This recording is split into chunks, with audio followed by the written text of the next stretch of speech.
मैं नंदलाल उपाध्याय, शिक्षक जनता सहयोग inter college May Kharagpur.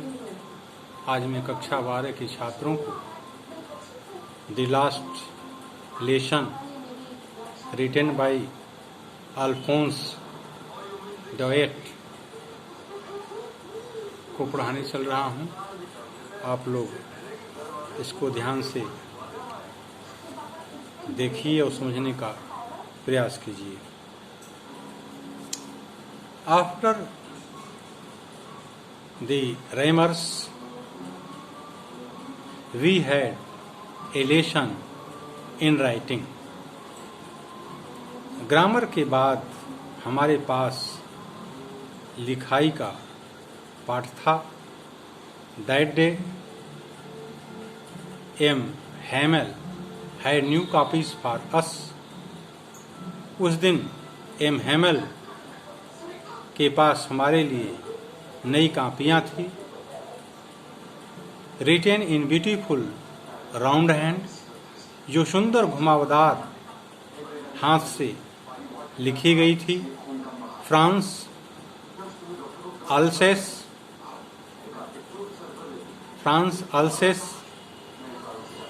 अल्सेस that looked like little flags floating everywhere in the school room. वे school में सभी जगह छोटे झंडी जैसी लग रही थी। In school rooms hung from the rod at the top of our desks. हमारे डेस्क के ऊपर एक डंडे पर लटकी हुई थी। You ought to have seen how everyone set to work. आपको देखना चाहिए था कि हर कोई कैसे काम पर लगा हुआ था। And now quiet it was. और कितनी शांति थी। The only sound was the scratching of the pens over the paper. एकमात्र आवाज कागज पर पेन के चलने की थी। Once some beetles flew in. एक कि हर कोई कैसे काम पर लगा था। But nobody paid any attention to them. और कितनी शांति थी।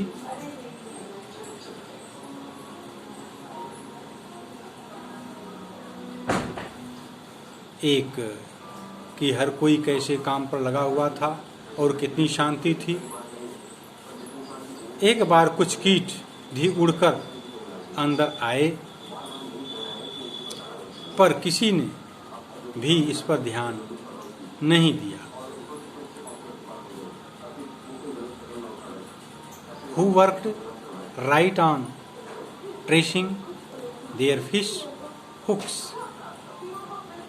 छोटों ने भी नहीं, जो उनके फिश हुकों को ट्रेस कर रहे थे।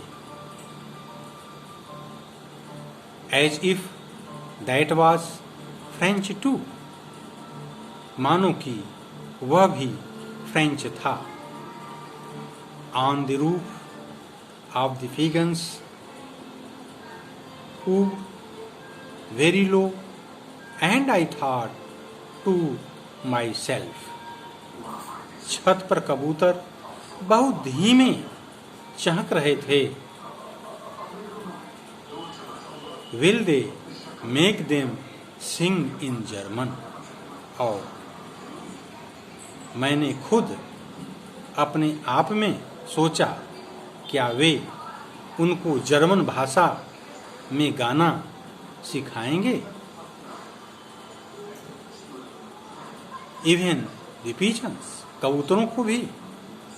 Whenever I worked up from my writing, I saw M. Hamel sitting motionless in his chair. जब भी अपनी लिखावट से नज़र हटाकर ऊपर देखता तो मुझे एम हेवेल अपनी कुर्सी पर बैठे दिखाई दिया. And gazing first at one thing, then at another, as if he wanted to fix in his mind just how everything looked in that little school room. एक के बाद दूसरी चीज को देखता हुआ मानो वह स्कूल के कमरे की हर चीज को अपने दिमाग में बैठा लेना चाहता हो. Fancy the 40 years he had been there in the same place. कल्पना करो 40 वर्ष से वह उसी जगह पर था.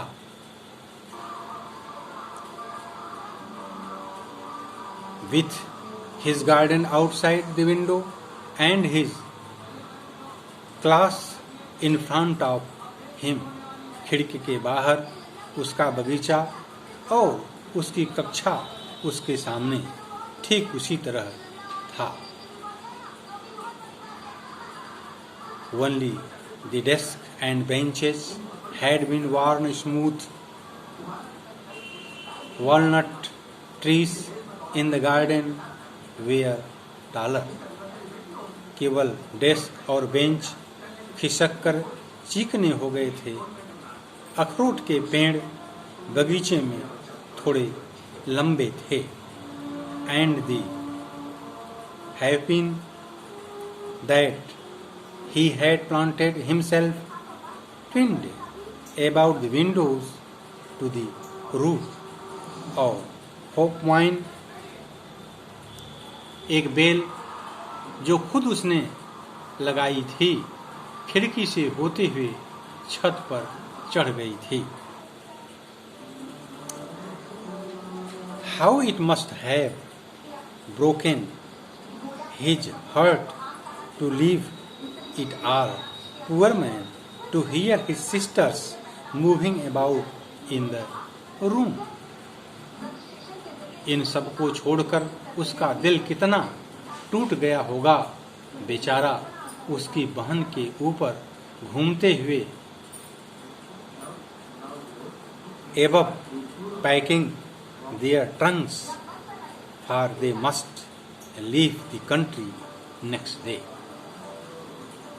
और उनके बाक्सों में सामान पैक करते हुए सुनना, क्योंकि अगले दिन उनको देश छोड़ना होगा. But he had the courage to hear every lesson to the very last. परंतु उसमें हर पाठ को अंत तक सुनने का साहस था. After the writings we had a lesson in history, and then the babies chanted their ba, be, bee, boo.